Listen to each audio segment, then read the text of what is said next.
Hello everybody, I'm here in Thailand and I wanted to share with you a story of events that happened last month while we were going on outreach to a remote village here in Thailand. It was really difficult to reach this particular village. It takes a long drive, it has dirt roads and broken roads, and we had to ditch some vehicles along the way because they broke down.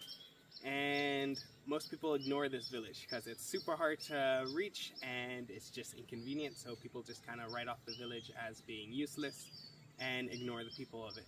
But we know that God has a heart for all people, so we traveled to this village to share the love of God there and try to build relationships and connections with the people and pray for them.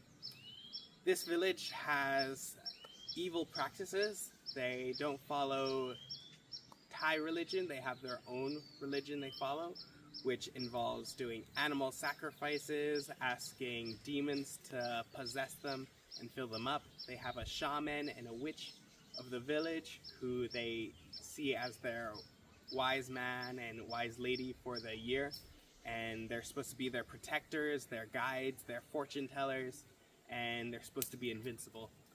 And part of the practices they do in this village is every year on New Year, they have this older lady, older man do the ceremony to become the witch and shaman of the village, where they'll do an animal sacrifice, killing the animal with their bare hands, drinking the blood of it and eating its flesh raw, and throwing the flesh to the people in the crowd to eat.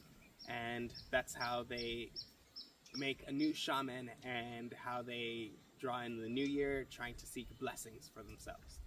So we went to this village. It took a couple hours to drive through the mountains and valleys to reach this place. And we arrived and talked to some of the villagers, prayed over them, and sent out some Bible tracts, and just was trying to share the love of God with the people.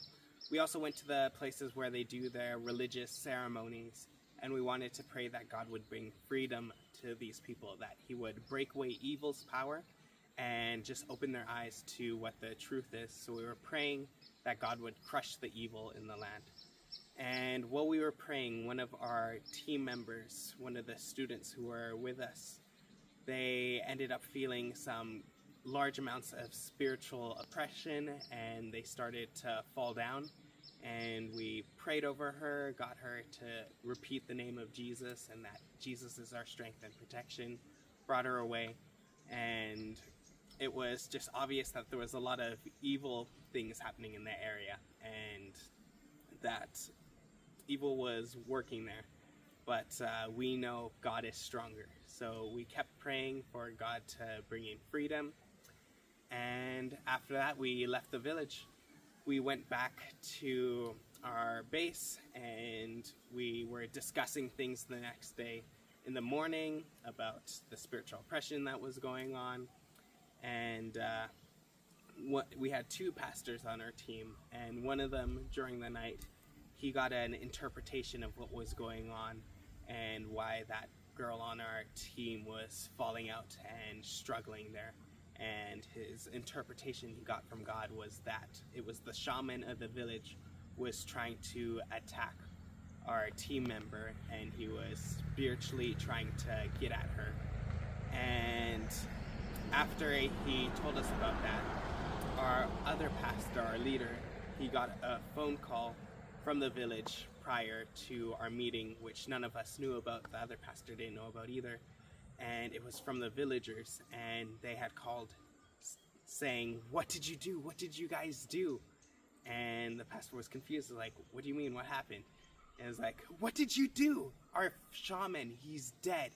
After you guys came and prayed in our village, our shaman was found dead at midnight, and he was lying on the ground with his eyes open, and we couldn't close his eyes. Every time we tried, they'd just sprung open again. What did you do?" And our pastor shared that he's no one special. He just follows God. He didn't do anything.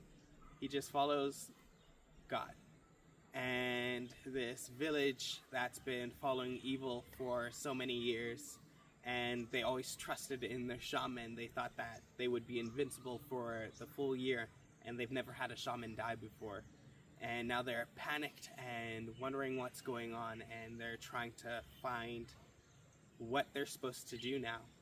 And in the void that has happened from their leader, their shaman dying, they're trying to find what they should follow now. And a monk has stepped up to try to replace the shaman and become the new leader of the village. So after we got this news, the pastor tried to go back to this village a couple weeks later, and upon trying to enter, they actually stopped him. They blocked his path because the monk had told them that it was his fault that the shaman died, and that if he came into the village again, it would cause destruction. So the people blocked the way from our pastor to be able to enter this village again. And the monk was standing in the background and just muttering and chanting and trying to place curses on our pastor because he fears him now. And we know that God is trying to do something big in this village.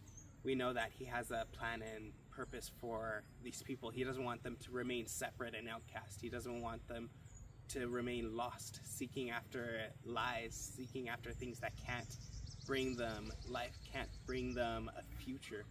And so we're planning on going back this Friday, and we're not supposed to come back, but we felt God tell us that we are to go back despite what the monk has commanded, that we can't re-enter the village.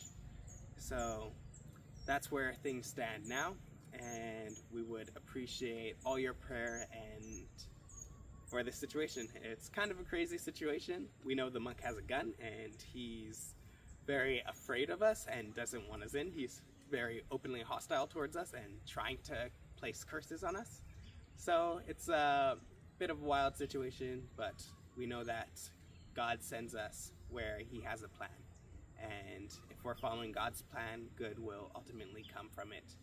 So yeah, if you could be praying for us going into this Friday, that God just shows up and makes a difference in all those villagers' lives and just brings his life and his truth into the situation. Thank you for listening to my story, and I hope to see you all soon. Bye-bye.